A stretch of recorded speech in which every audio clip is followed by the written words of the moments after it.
Hello বন্ধুরা, কেমন আছো তোমরা সবাই? আশা করছি তোমরা সবাই বেশ ভালো আছো এবং সুস্থ আছো। বরাবরের মতো আমি জুলফিকার হায়দার তোমাদের আবারও স্বাগত জানাচ্ছি গো জি8-এ।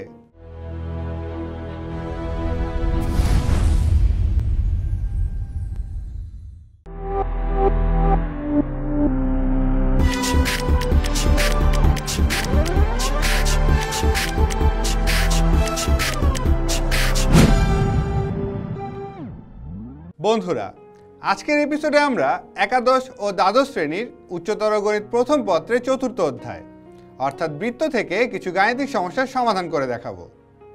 তাহলে চলো দেরি না করে শুরু করা যাক আমাদের আজকের এপিসোডটি। বন্ধুরা, তোমরা তোমাদের স্ক্রিনে একটি সৃজনশীল প্রশ্ন দেখতে পাচ্ছ। আমরা প্রথমে চলো দেখে নেই আমাদের এই প্রশ্নে কি বলা আছে। আমাদের প্রশ্নে বলা আছে সি কেন্দ্র বিশিষ্ট বৃত্তে এবি একটি ব্যাস। অর্থাৎ তোমরা চিত্রে দেখতে পাচ্ছ আমাদেরকে সি কেন্দ্র বিশিষ্ট একটি বৃত্ত দিয়ে দেওয়া আছে, যার এ এবং এবি হচ্ছে একটি ব্যাস, যার এ স্থানাঙ্কটি হচ্ছে -4,3 এবং বি স্থানাঙ্কটি হচ্ছে 12,-1। আমাদের এই প্রশ্নের ক নং অংশে বলা আছে -1,2 কেন্দ্র বিশিষ্ট এমন একটি বৃত্ত রয়েছে যেটি হচ্ছে এক্স অক্ষকে স্পর্শ করে। তার সমীকরণটি আমাদেরকে নির্ণয় করতে বলা হয়েছে। খ নম্বর প্রশ্নে উদ্দীপকে যে আমাদের বৃত্তটি রয়েছে সেই বৃত্তটি দ্বারা এক্স ও ওয়াই অক্ষের খণ্ডিতাংশের মান নির্ণয় করতে বলা হয়েছে। অর্থাৎ তোমরা দেখতে পাচ্ছ এই বৃত্তটি এক্স অক্ষ থেকে ঠিক এতটুকু দৈর্ঘ্য এবং ওয়াই অক্ষ থেকে এতটুকু দৈর্ঘ্য কেটে নিচ্ছে, এই দৈর্ঘ্যের পরিমাণ আমাদেরকে নির্ণয় করতে বলা হয়েছে। এবং গ নং অংশে বলা হয়েছে এই এ বিন্দু, বি বিন্দু এবং মূল বিন্দুগামী আমাদেরকে একটি বৃত্তের সমীকরণ নির্ণয় করতে হবে।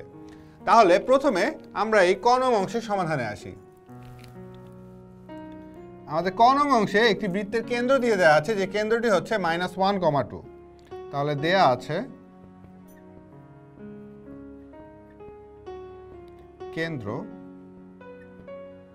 কেন্দ্রের স্থানাঙ্ক দেওয়া আছে আমাদের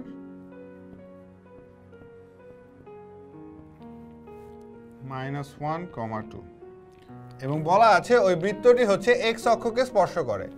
আমরা জানি কোনো বৃত্ত এক্স অক্ষকে স্পর্শ করলে তার ব্যাসার্ধের মান হয় কেন্দ্রের স্থানাঙ্কের কোটির সমান। তার মানে যেহেতু বৃত্তটি এক্স অক্ষকে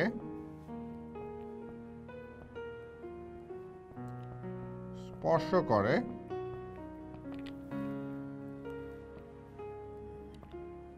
সেহেতু এর ব্যাসার্ধ হবে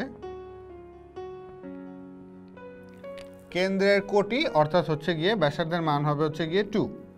তাহলে আমরা একটি বৃত্তের কেন্দ্রের স্থানাঙ্ক জানি এবং তার ব্যাসার্ধ জানি, তাহলে আমরা বলে দিতে পারি যে আমাদের বৃত্তটির সমীকরণ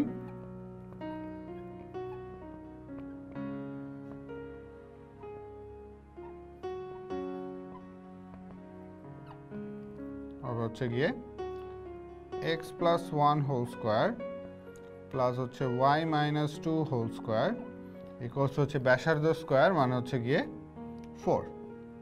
তাহলে এটি হচ্ছে আমাদের ক নং অংশে যে বৃত্তের সমীকরণটি নির্ণয় করতে বলা হয়েছে সেই সমীকরণটি। এবার আমরা খ নং এর সমাধানে আসি। আমাদের এখানে এই উদ্দীপকের বৃত্ত দ্বারা আমাদের হচ্ছে গিয়ে এক্স এবং ওয়াই অক্ষের খণ্ডিতাংশের পরিমাণ নির্ণয় করতে বলা হয়েছে। তাহলে এই খণ্ডিতাংশের পরিমাণ নির্ণয় করার আগে আমাদেরকে এই বৃত্তের সমীকরণটি আগে বের করে নিতে হবে। তাহলে খতে আমাদের এখানে দেয়া আছে যে আমাদের এবি হচ্ছে গিয়ে বৃত্তের ব্যাস।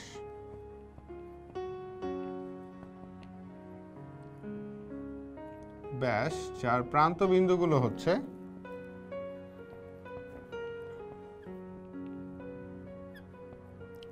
a -4,3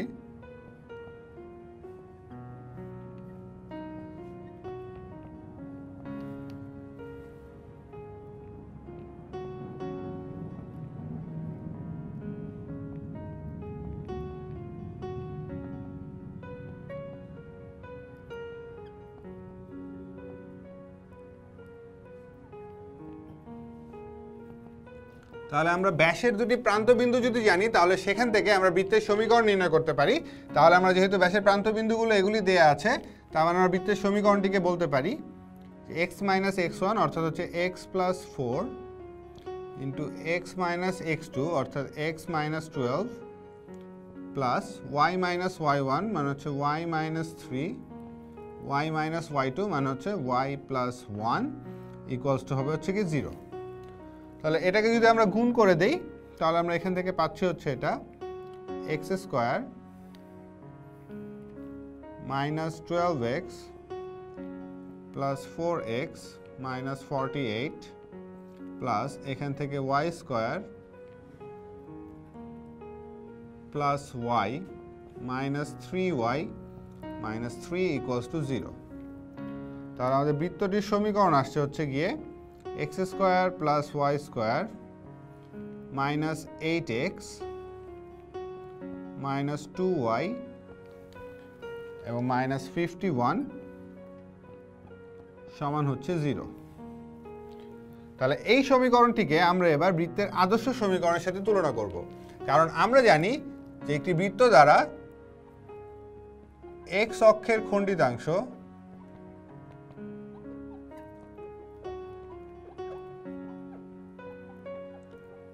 এটা বের করার সূত্র হচ্ছে গিয়ে √2 জি স্কোয়ার মাইনাস সি। যখন আমার বৃত্তের সাধারণ সমীকরণটি হবে x square plus y square plus 2gx plus 2fy plus C equals to 0 এই আকৃতিতে, এবং ওয়াই অক্ষের খণ্ডিতাংশের মান হবে, সেটা সূত্র হচ্ছে 2√f স্কোয়ার মাইনাস সি। তাহলে আমরা যদি এটাকে 1 নং সমীকরণ যদি দেই তাহলে এই 1কে আমরা এই বৃত্তের আদর্শ সমীকরণের সাথে তুলনা করে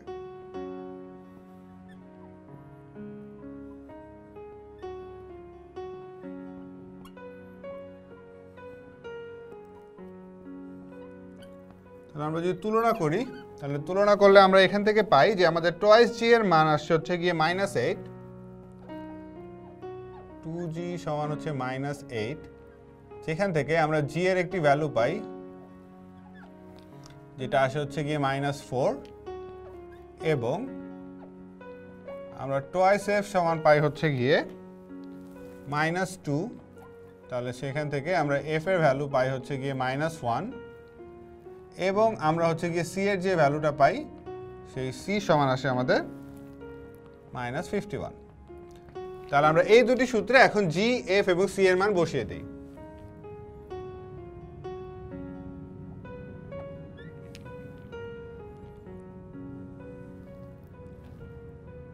-4 স্কয়ার হচ্ছে 16 প্লাস হচ্ছে গিয়ে আমাদের 51, তার মানে আসে হচ্ছে 2√67 এত একক হচ্ছে গিয়ে আমাদের এক্স অক্ষ থেকে খণ্ডিতাংশের পরিমাণ, এবং ওয়াই অক্ষের খণ্ডিতাংশের পরিমাণ হবে 2√f স্কোয়ার মানে হচ্ছে 1 প্লাস হচ্ছে গিয়ে আমাদের 51 সমান হচ্ছে গিয়ে 2√52। তাহলে আমরা এটাকে লিখতে পারি 2√4 ইন্টু হচ্ছে গিয়ে 13, কারণ 4 13 হচ্ছে গিয়ে 52, তাহলে এখানে একটা 2 বাইরে চলে আসে, তাহলে 4√13 একক। তাহলে আমাদের উদ্দীপকে যে বৃত্তটি দেওয়া ছিল যার সমীকরণ হচ্ছে এটি, সেটি দ্বারা এক্স অক্ষ এবং ওয়াই অক্ষের খণ্ডিতাংশের পরিমাণ হচ্ছে গিয়ে যথাক্রমে 2√67 একক এবং 4√13 একক। আশা করি বন্ধুরা তোমরা এই ক ও খ নং অংশের সমাধানটি বুঝতে পেরেছো। বন্ধুরা, এতক্ষণ আমরা এই সৃজনশীল প্রশ্নের ক ও খ নং অংশের সমাধান দেখেছিলাম। এবার চলো আমরা গ নং অংশের সমাধানে যাই। আমাদের গ নং অংশে বলা আছে যে আমাদেরকে এ বিন্দু, বি বিন্দু এবং মূল বিন্দুগামী একটি বৃত্তের সমীকরণ নির্ণয় করতে হবে। অর্থাৎ আমাদের একটি বৃত্তের সমীকরণ নির্ণয় করতে হবে যেটি হচ্ছে এই এ বিন্দুটি, মূল বিন্দুটি এবং হচ্ছে এই বি বিন্দু দিয়ে অতিক্রম করে। তাহলে প্রথমে আমরা জানি যে 3টি বিন্দুগামী একটি বৃত্তের সমীকরণ নির্ণয় করতে হলে আমাদেরকে প্রথমে বৃত্তের সমীকরণটি ধরে নিতে হয়। তাহলে আমরা ধরে নেই আমাদের বৃত্তটির সমীকরণ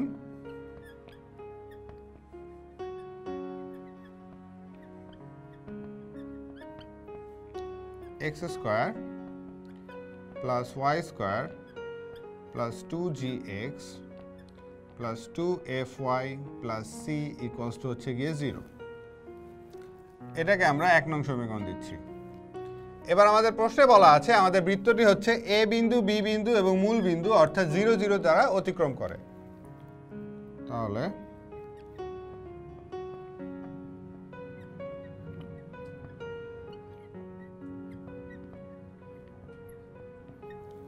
এ যার স্থানাঙ্ক হচ্ছে -4,3, বি যার স্থানাঙ্ক হচ্ছে 12, -1 ও 0 0 গামী।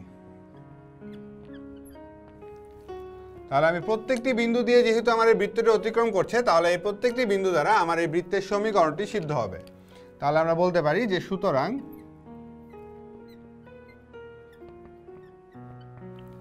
আমরা যদি প্রথমে এ বিন্দুটি এখানে বসিয়ে দেই, তাহলে -4² প্লাস হচ্ছে 3² আমার মান আসবে হচ্ছে 25 -8g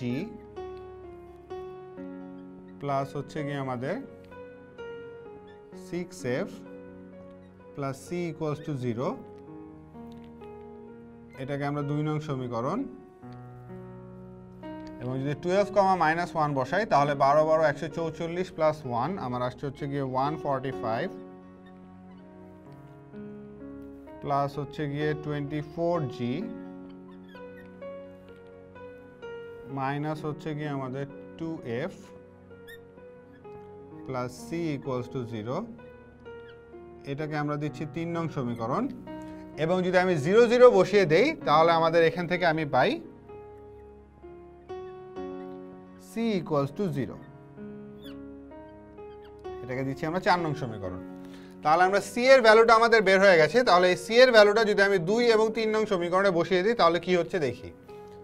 তাহলে c ইকুয়ালস টু 0 আমরা হচ্ছে 2 ও 3 এ বসাই। 2 ও 3 এ যদি বসিয়ে দেই তাহলে আমরা এখান থেকে সমীকরণ যেটি পাই সেটি আসবে আমাদের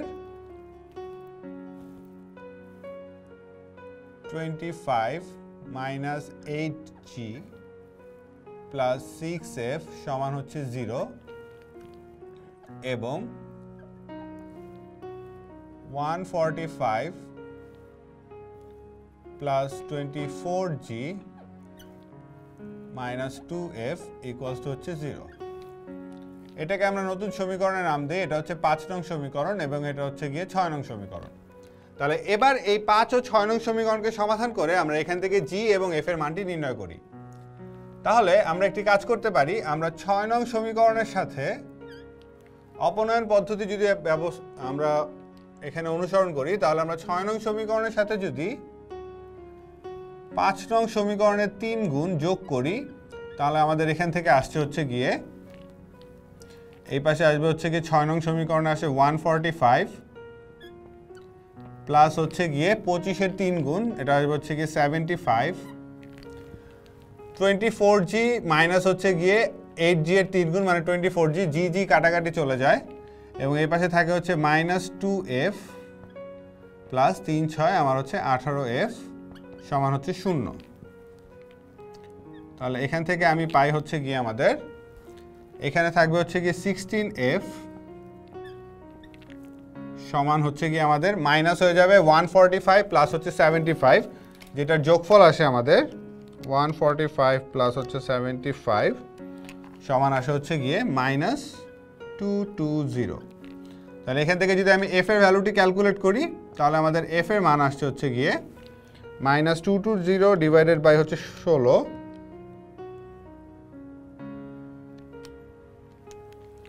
তাহলে -220 ডিভাইডেড বাই হচ্ছে 16। আমরা এটাকে যদি 4 দ্বারা ভাগ করি তাহলে উপরে আসে হচ্ছে গিয়ে -55, নিচে আসছে হচ্ছে গিয়ে 4। তাহলে আমাদের f এর ভ্যালু বের হয়ে গেছে। আমরা হচ্ছে f এর ভ্যালুটা আমরা এখন হচ্ছে গিয়ে 5 নং সমীকরণে বসিয়ে দিই। তাহলে 5 এ f সমান -55/4 বসিয়ে যদি বসাই তাহলে আমাদের সমীকরণটি দাঁড়াচ্ছে হচ্ছে গিয়ে 25 -8g প্লাস হচ্ছে গিয়ে 6 ইন্টু -55 ডিভাইডেড বাই হচ্ছে গিয়ে 4, এটা সমান হচ্ছে 0। 8g-কে আমি এই পাশে যদি নিয়ে যাই তাহলে এই পাশে দাঁড়ায় 25 মাইনাস এখানে কাটাকাটি যায় 2 দিয়ে 2, এখানে থাকে হচ্ছে 3, তাহলে 55 ইন্টু হচ্ছে গিয়ে 3 আমার আসে হচ্ছে গিয়ে minus 165 divided by 2 equals to হচ্ছে 8g। তাহলে আমি যদি 8 দ্বারা উভয় পক্ষে ভাগ করে দিই, তার আগে হচ্ছে গিয়ে আমি এখানে লসাগু করে নেই। 50 মাইনাস 165 এবং 8 দ্বারা উভয় পক্ষকে ভাগ করলে আমার নিচে একটি 8 চলে আসবে, এখানে থাকবে হচ্ছে গিয়ে g। তাহলে এখান থেকে আমি g এর মান পাই হচ্ছে গিয়ে, উপরে আসবে হচ্ছে গিয়ে মাইনাস 50 চলে গেলে আমার এখানে থেকে মাইনাস 115 ডিভাইডেড বাই হচ্ছে আমাদের 16। তাহলে আমাদের g এবং হচ্ছে গিয়ে f এর মান বের হয়ে গেছে। তাহলে আমরা এই g, f এবং c এর মান আমরা হচ্ছে গিয়ে 1 নং সমীকরণে বসিয়ে দিই।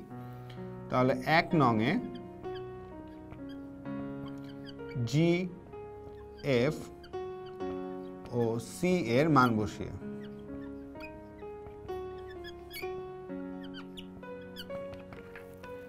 তাহলে আমরা যদি g, f এবং c এর মান বসিয়ে দিই তাহলে আমাদের সমীকরণটি দাঁড়াচ্ছে হচ্ছে x square plus y square, g এর মান হচ্ছে মাইনাস 115 ডিভাইডেড বাই 16, এটার সাথে যদি আমি 2 গুণ করি তাহলে আমার এখানে আসে হচ্ছে গিয়ে মাইনাস 115 ডিভাইডেড বাই হচ্ছে গিয়ে 8 এত x প্লাস 2 এর সাথে যদি আমি f এর মানটিকে গুণ করি তাহলে আমার এখানে আসে হচ্ছে গিয়ে মাইনাস 55 ডিভাইডেড বাই হচ্ছে গিয়ে 2 এত y প্লাস c এর মান যেহেতু 0 তার মানে এটা সমান সমান হচ্ছে গিয়ে 0। তাহলে এটাকে সরল আকারে আনার জন্য আমরা উভয় পক্ষকে হচ্ছে 8 দ্বারা গুণ করে দিতে পারি। তাহলে যদি 8 দ্বারা গুণ করি তাহলে আমাদের বৃত্তের সমীকরণটি দাঁড়ায় 8 into x square plus y square minus 115x minus 8 দ্বারা যদি গুণ করি তাহলে উপরে 4 থাকবে, তাহলে আমাদের 55 ইন্টু 4 আমাদের মান আসছে 220, তাহলে 220y সমান হচ্ছে 0। তাহলে এটি হচ্ছে আমাদের সেই বৃত্তটি যেটি হচ্ছে a বিন্দু, b বিন্দু এবং মূল বিন্দুগামী। আশা করি তোমরা এই গ নং অংশের সমাধানটিও বুঝতে পেরেছ। বন্ধুরা, আমাদের আজকের এপিসোডটি তাহলে এ পর্যন্তই। দেখা হবে পরবর্তী এপিসোডে এই বৃত্ত অধ্যায়ের আরও কিছু গাণিতিক সমস্যার সমাধান নিয়ে। ততদিন পর্যন্ত তোমরা ভালো থেকো, সুস্থ থেকো এবং অবশ্যই গো জিএটের সাথেই থেকো।